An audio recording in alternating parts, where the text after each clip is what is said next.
Có nhiều cái cách, thí dụ như là trong chai nước bắt buộc giống như thuốc lá là phải ghi rõ cái hàng chữ là nước ngọt này nếu dùng nhiều thì sẽ bị ảnh hưởng tới sức khỏe, như là gây bệnh tiểu đường hay là gây những cái bệnh tim mạch.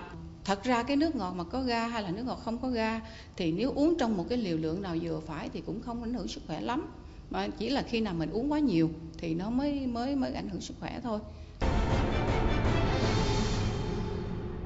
Mr. Secretary, in terms of law, both Vietnamese local company or the foreign oil companies have to compete under the one legal system. Do you think that?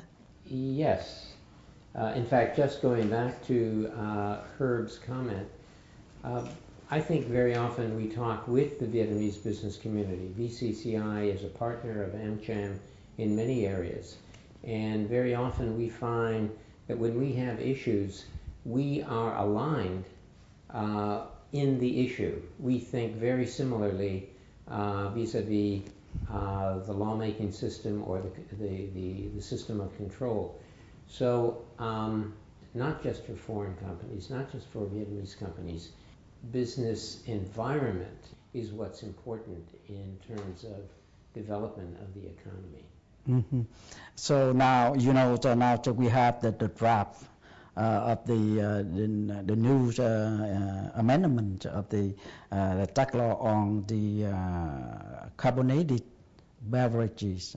If the draft will be passed in the National Assembly, the producer, huge producer, the carbonated beverage have to suffer from more 10% tax. How do you think about that? Well, we've studied this quite a lot. We've talked with various government offices. We've done some research, which we've shared. There are two elements that really concern us. One is that this is a tax, or would be a tax, on sweetened drinks with gas. It would exclude sweetened drinks without gas.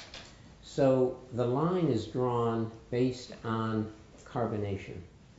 It's not based on calories, it's not based on sugar, it's based only on carbonation. And we find in our research that this is quite extraordinary, it's quite unique.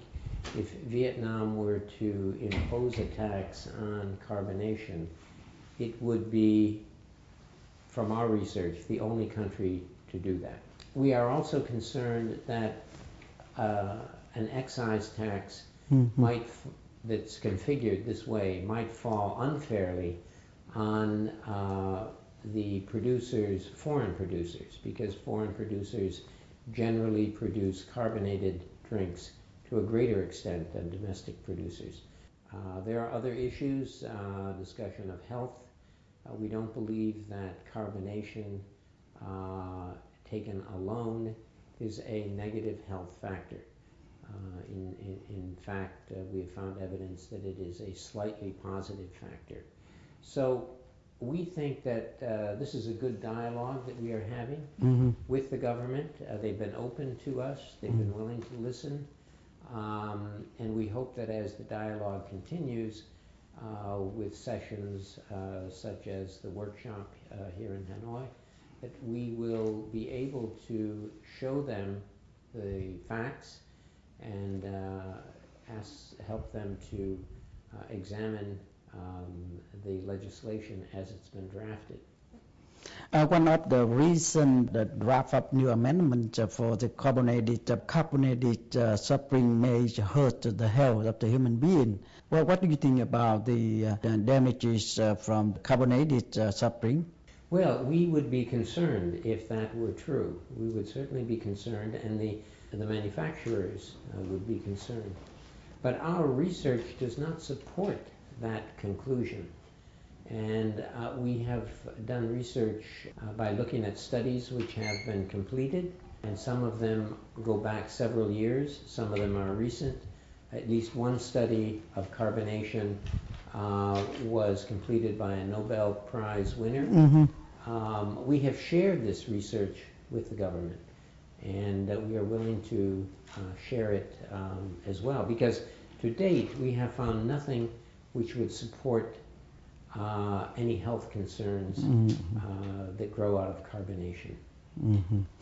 Mr. Hurst, do you think the new amendment on the carbonated beverage may have some idea, some thinking, the foreign investor that law is a kind of discrimination between the domestic and the foreign businesses?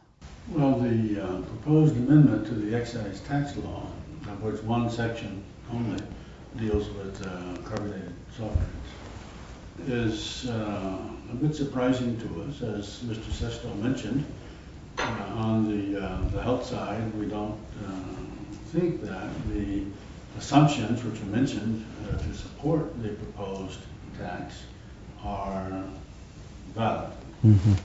On the economic side, we think that it would fall mostly on the lower income people. And finally, the effect would clearly be discriminatory vis-a-vis foreign invested companies in Vietnam. Because about 88% of the carbonated soft drinks are produced by foreign companies and about 12% are produced by Vietnamese companies.